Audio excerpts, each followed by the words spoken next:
gals, me Skeledevil here, and welcome back to another episode of Cursage Gaming.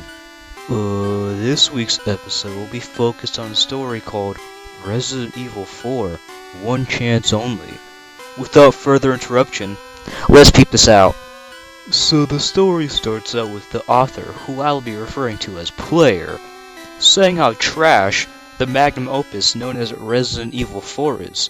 So straight off the bat, this story's already god-awful. The player was bored one day and decided to scour his room to look for any games. The player managed to find a blank PS2 case, and inside the blank PS2 case was Resident Evil 4.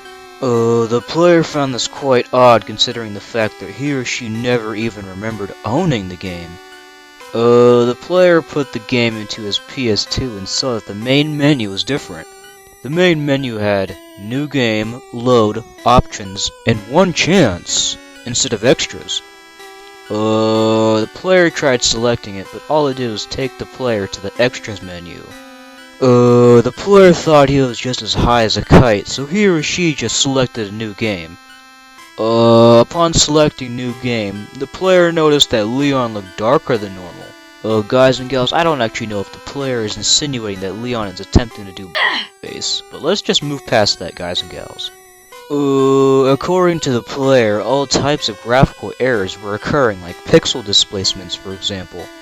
When Leon pulls up to the first house, the game froze, and a big, giant, black, bulging, throbbing box appeared on screen.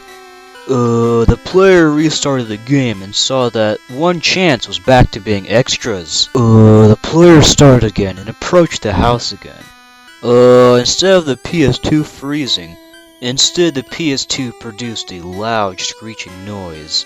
The player didn't care what would happen to his PS2, so he or she just ignored it and moved on. The cutscene played as normal, but the player noticed the Ganado said something different. The player thought he or she heard the Ganado saying, "Los Iluminados se a por ti!" According to Google Translate, it means, "Illuminati is after you." The player ignored this and moved on. The player played normally until he or she made it to the village fight. The player got absolutely nay-nayed and died. The game over screen flashed and turned to black forever. After the screen became Samuel L. Jackson, the player tried restarting it, but couldn't. The player tried various methods to get the game to work again, even so far as to put it in other people's PS2s, but it still wouldn't work. The player tells the reader that you should never play a Resident Evil 4 game if the cover has a Leon with no visible eyes. The player ends the story with the revelation that the Resident Evil 4 he or she has was the real first Resident Evil 4 made by Capcom. So what do I have to say about this?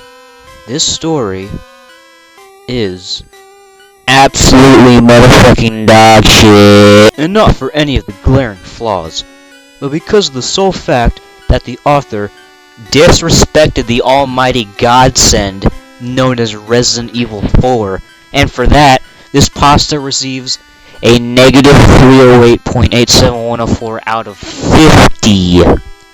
You do not say such sacrilege and expect to receive a good rating. As for its realism, it's about as realistic as you people watching my actual videos, instead of anything that is related to haunted gaming or re-uploads or Muda. So what would you guys and gals read this? Comment down below. Links to whatever in the description below. This has been another episode of Cursage Gaming, and if you like what you saw, make sure to like, comment, subscribe, dislike, turn on post notifications, and enter my free gift card giveaway. And this is me, Skeledevil, and I'm out.